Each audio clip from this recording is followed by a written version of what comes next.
Hey everybody, it's Jason Blaha here, and I had someone get in the comments earlier today in a video, and it reminded me to cover this topic again because he was saying, hey look, what's wrong with using touch and go bench as an accessory exercise or just like a general hypertrophy exercise for those muscles? What's wrong with using that?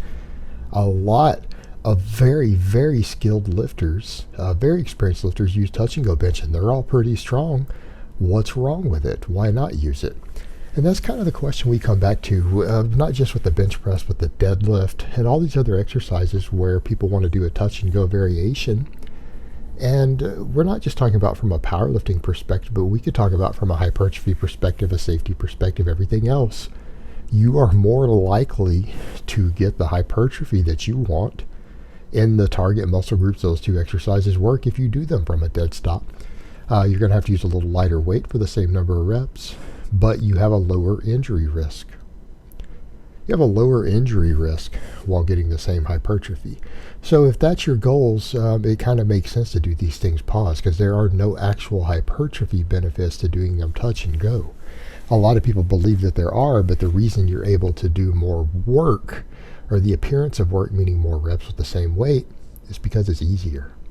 Because the muscles don't have to work as hard to do these exercises touch and go as they have to do from a dead stop, and it's usually the biggest muscles involved. Well, doing less work or muscles not training harder on every rep is really not the best way to put on size. And I'll tell you one thing, every single guy I've ever seen who feels that the bench press, for example, isn't an amazing chest building exercise, probably is a touch and go bencher. Or they train exclusively with people who touch and go. You don't see guys who get strong on pause bench for high volume with tiny chest. You just don't see it. It doesn't happen. So throwing that out there for the people who are discussing hypertrophy, safety, stuff like that. Now, when we come back to the point of increasing your bench press and your deadlift, which is kind of the topic that this individual raised, let's discuss that. Let's discuss the actual concept of some of these really advanced and skilled lifters using them as an accessory or a training tool. Well, if you have a decent pause already at your pause bench, and that's kind of a caveat here, and we need to grasp that concept, there's a difference between very advanced skilled lifters who have a strong pause bench and noobs who have a weak pause bench, who are using different accessories just as an accessory, meaning a touch and go bench or whatever. Touch and go is going to not carry over to your pause bench if it's really weak already. It's just not. You're not going to improve your bench press getting stronger on the touch and go always. But generally speaking, once you have the technique and the strength curve down on any exercise, you know what? Getting stronger at any variation of that movement will probably make you stronger at the exercise. It's not just the touch and go bench. If you're trying to improve your pause bench and you already have your technique and strength down, getting better at the overhead press will probably improve your bench. Getting stronger at the incline bench will probably improve your bench. Getting stronger at weighted dips will probably improve your bench press. Why?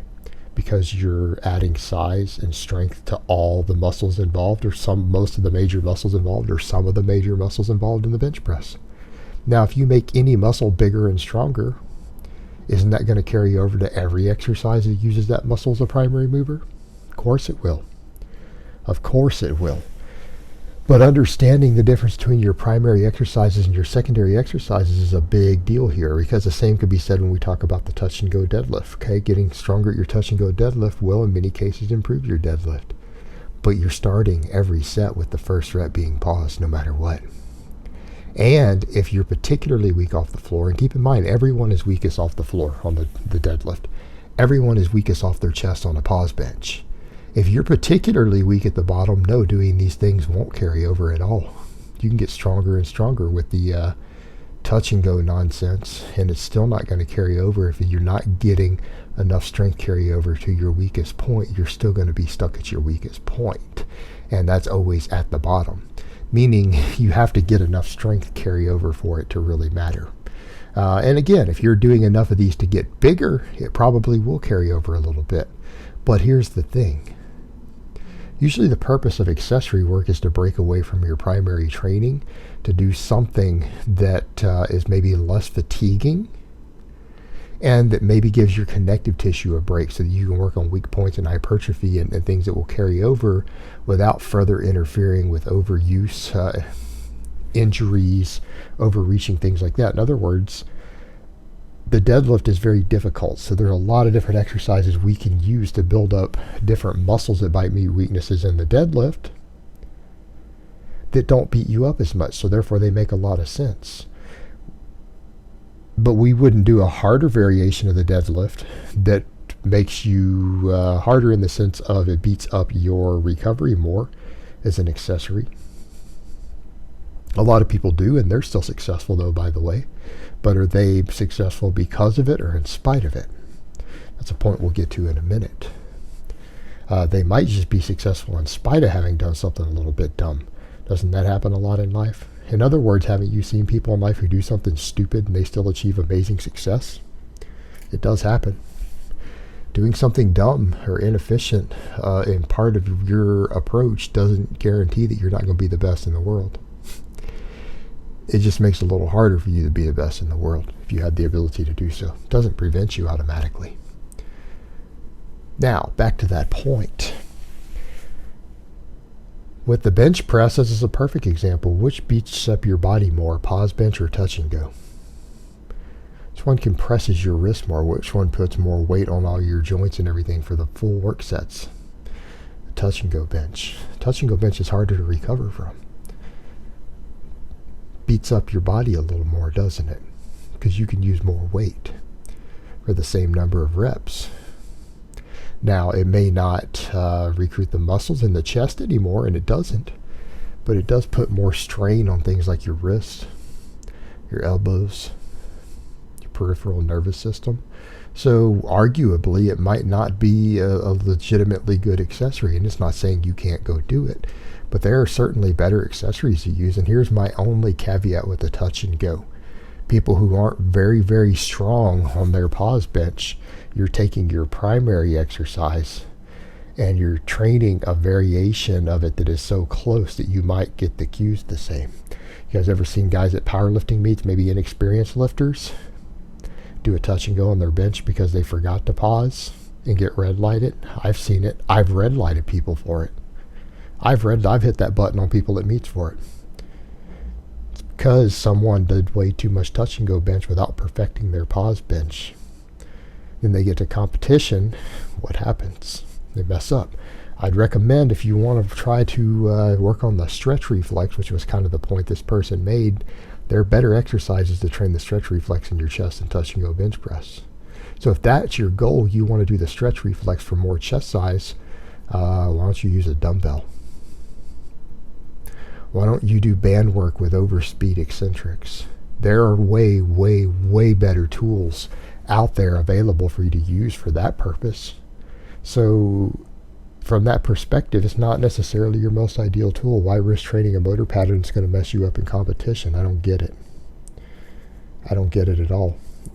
And sure, it seems to work for some people, but it messes others up. Now, back to that point about a lot of the greats who still use these variations sometimes in their training. People say, well, Eric Soto, you talk about partials, and he does a Soto press. Okay, well, if he didn't use that, no one would ever be talking about that variation with it. They'd never be talking about that accessory.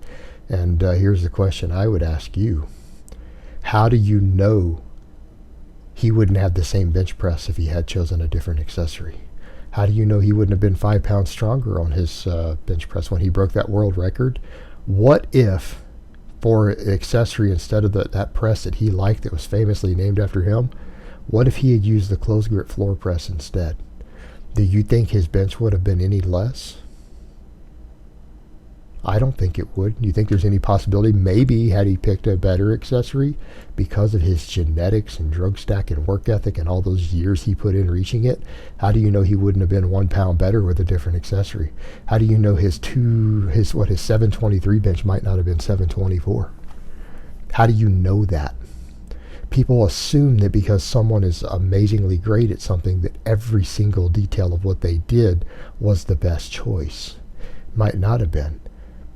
And in some cases, people's genetics and work ethic and everything else are so good at any given endeavor that it gives them a slight margin for error.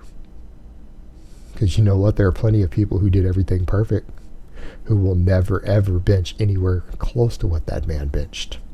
Does it mean that their methods are bad or worse than his?